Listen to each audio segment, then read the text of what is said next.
Tell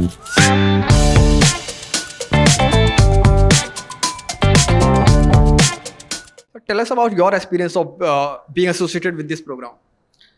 I think the ET MSME program, I think it's an absolutely amazing program. There was a need for a leader in the publishing industry um, to do something about recognizing and engaging with the large MSME base that we have across the country. And I think it's really amazing what ET has done in engagement with the MSME sector. And I'm sure these awards are in the right direction to kindle the aspirations of the MSMEs. And I'm sure a lot of them would love to be part of the winners club of the ET MSME Award. What potential do you see of Indian MSMEs going forward? Look, I think this has been said a lot of times by a lot of people, right? India is home to 63 million MSMEs.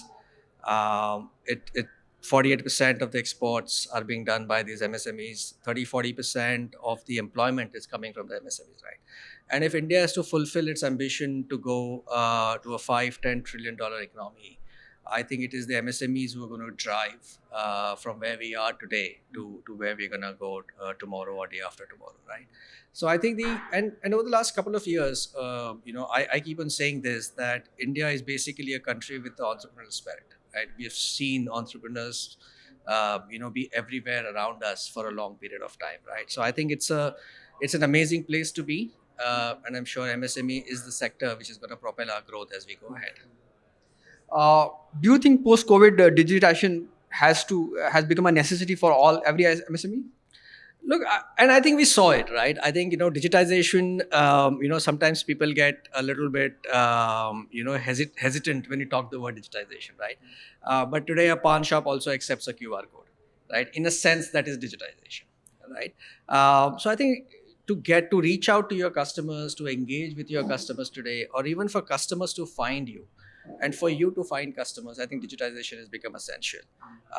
You see the adoption of WhatsApp today, for example, not only for one-to-one conversations, but even for business conversations, even for doing deals, even for engagement. In a sense, that is digitization, right?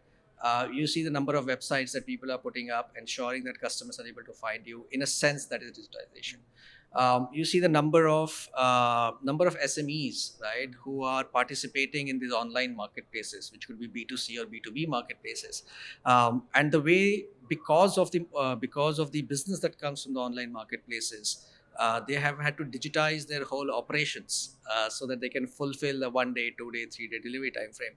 I think all of that is part of digitization, right? Sometimes we think of digitization as only the large enterprise customers do, but I think these are the small bricks which actually put together the whole story of digitization. And lastly, how Airtel is pushing digital transformation across the country? Tell us about your recent initiatives. Right. So I think Airtel is enabling the digital transformation in the country. When you look at going from a 2G to a 4G and now to the 5G network, just going to 4G enabled so many new businesses, right? Whether it is online delivery, whether it is online food services, whether it is video conferencing, etc. All of that was actually got enabled because of the telecom network that's available in the country, right? The other parts of the thing that Airtel is doing is really investing in the right products, which will help the SMBs kind of grow their business. Right. So whether it is a product like Airtel IQ, where you could engage with your customers on a platform where you could send SMS, WhatsApp, and it's basically a customer engagement platform, whether it is bringing solutions which are bundled, which means that when you buy a connectivity solution from Airtel, you don't need to necessarily take care of security or even manage your network. Airtel will kind of proactively do that for you, or whether it is investment in people to ensure that you have someone that you could speak to about your problems, who understands what is required for a manufacturing industry, what is required for a retail shop, for a cafe, and guides you towards staying. Typically, these are the 3 steps that you take as you get down your digital journey so that you can find more customers can find you, and overall your operational efficiency can improve. I think Airtel is investing in all of that. Besides the large investments, of course, we keep on making and rolling out the fiber, rolling out the data centers across the country, and rolling out the 5G network. Thanks a lot, sir, for your time. Thank you so much. Pleasure speaking to you.